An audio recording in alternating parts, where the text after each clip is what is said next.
Good afternoon, good morning. It's still morning, early. We're back up 87 degrees coming out of the tank, 86 going into the floor, or coming out of the floor. Um, the Picking up a little bit of wattage in the deal. Not a lot. 865. We made a few yesterday. We did pretty good. Um, the little inverters are working excellent again. Oh, I'm so thankful. There's no words to being that thankful. Now I can get a bigger water tank with confidence and not thinking these are going to need to be replaced, is what I'm saying. But that is one thing, that is one of my biggest deals when I try to tell y'all I've had 2 truck wrecks. My memory is gone. And I do a lot of edibles and stuff too, so they don't help either. Actually, actually, it was worse than this. This is not better, but I've managed over the years that it's happened. It was horrible in the very beginning. That was just horrible. But yeah, it's more manageable now, and we're actually picking up.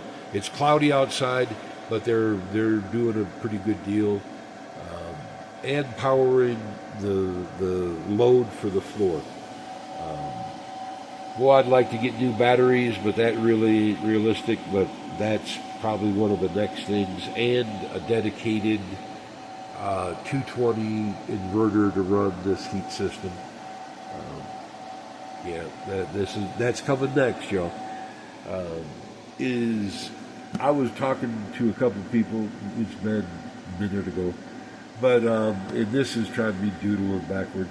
This is the way my rack is in the back, and each hole has about 300 pounds of concrete. It's built that way because, and it has the X bracing in the back for the wind, because we get really, really big wind.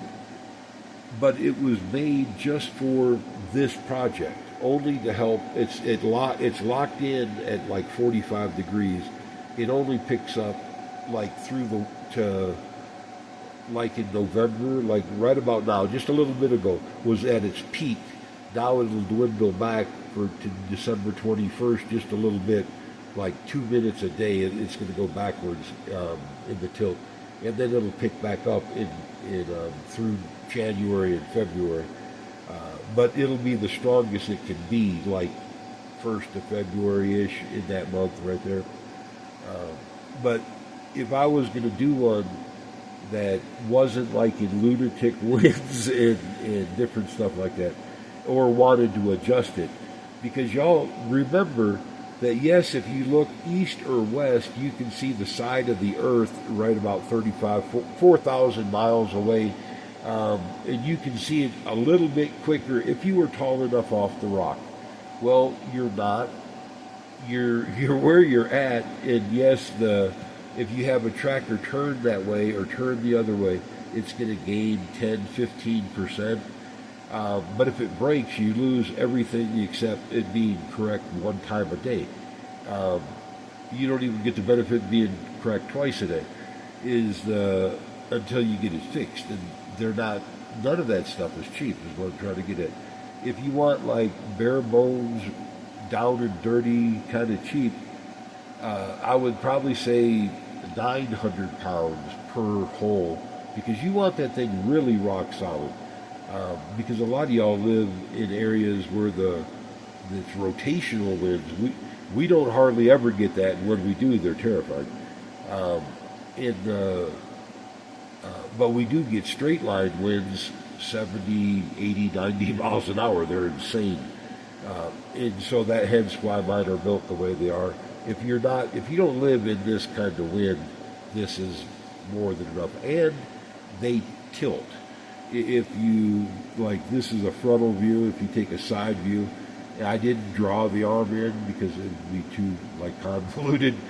But if you build the system at your average for the year, like here it's 35 or something, 37, 45 is just more towards winter. I took the next notch.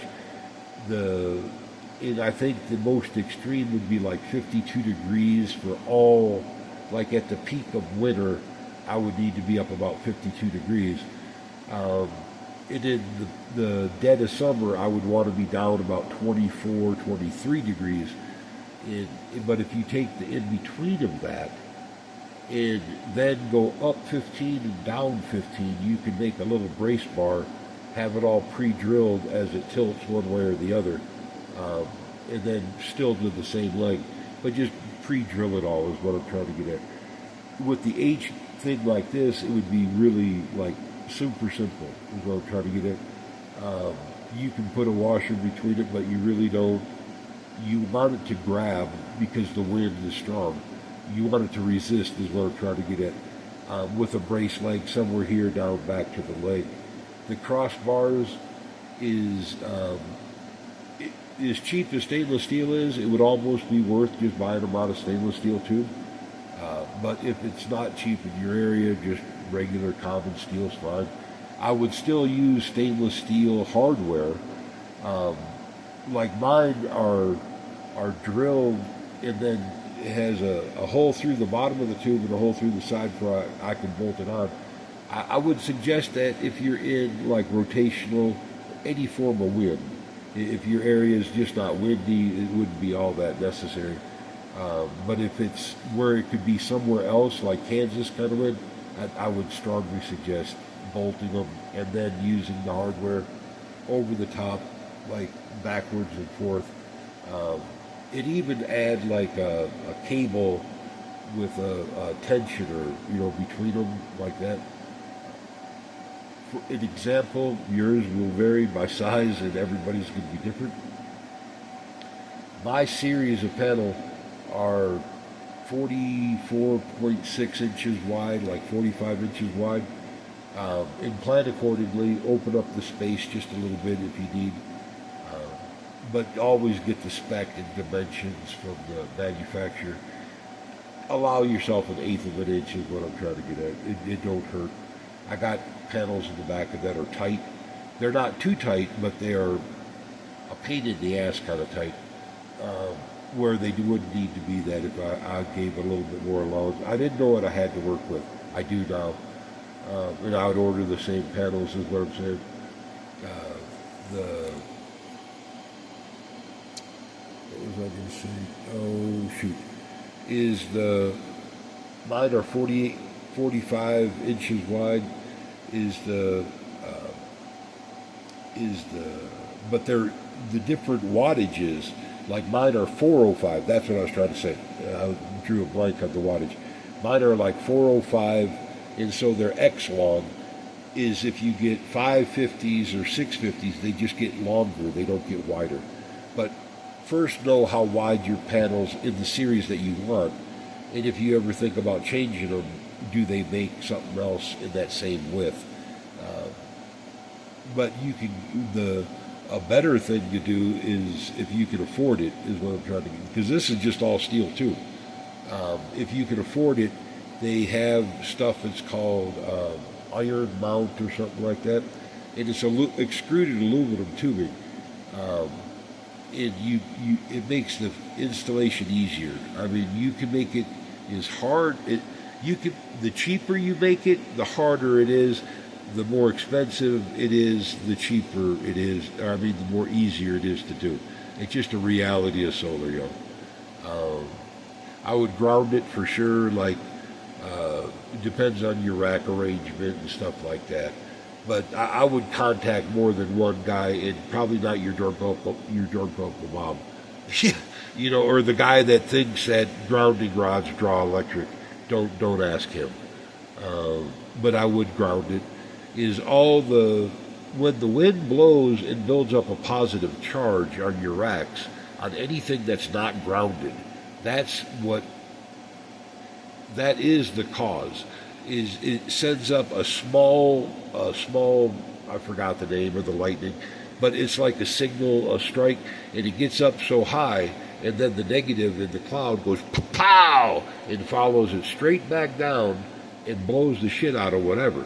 But that little thin first strip is the positive charge that was on your ungrounded rack. If the positive charge had been grounded into the earth and dissipated, it would never have sent up that little positive deal.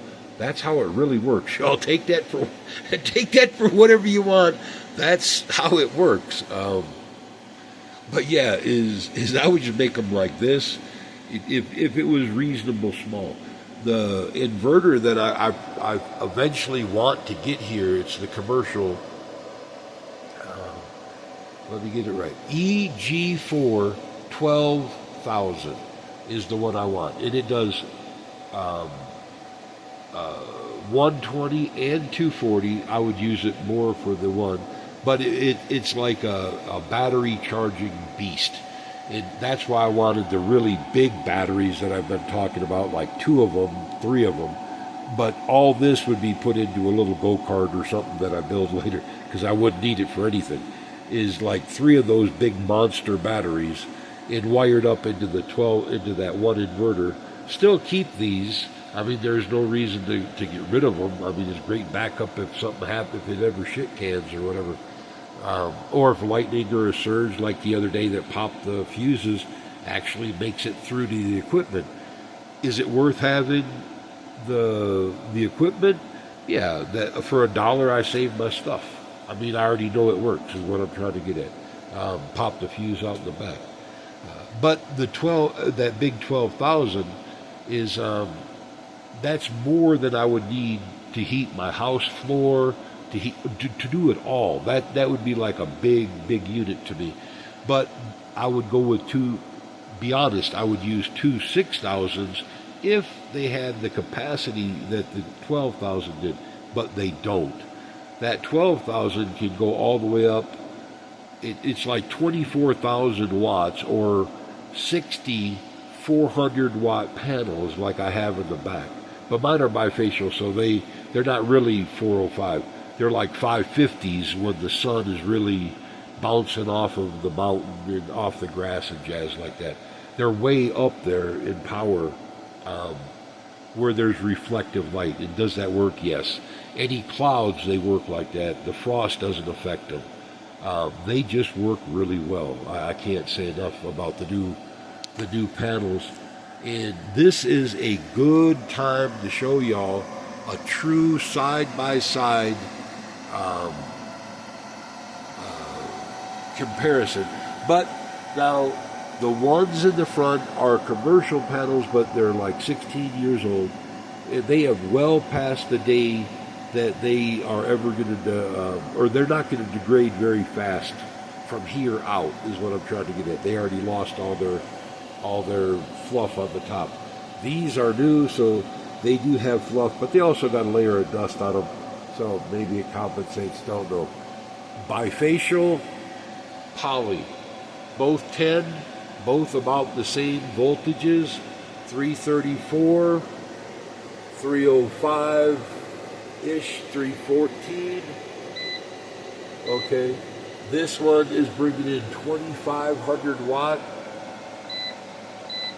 This one is bringing in 1,164 watt.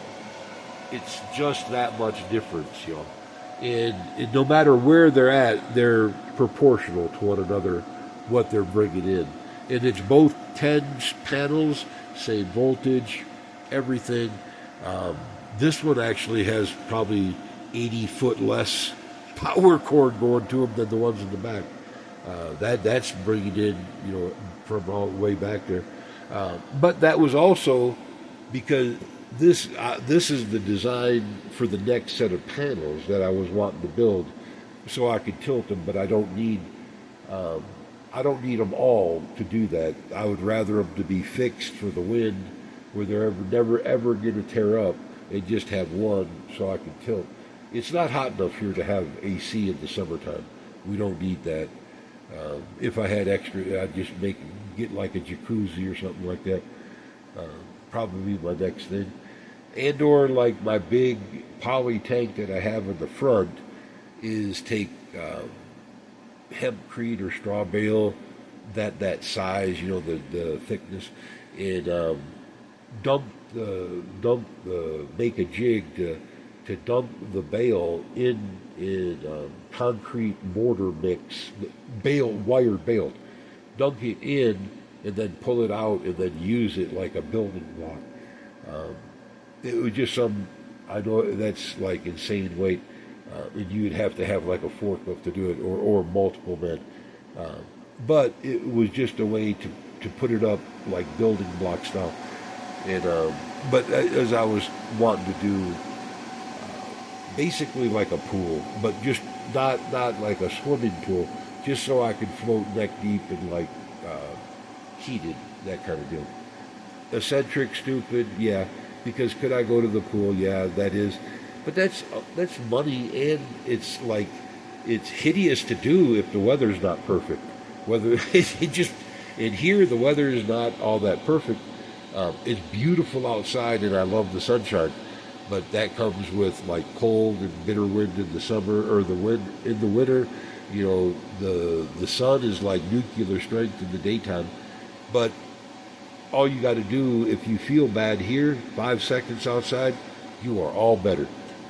It's one of the greatest antidepressants I could ever imagine. Just pure raw sunshine is all. Um, I guess if I had skin cancer or something like that, I wouldn't think that way, but I don't. I do. I mean, I don't have it, and I do think that way. So, is what it is, yo. Just my little take on solar panels and update on solar jazz, and we're doing good. All right, talk to y'all then. Bye.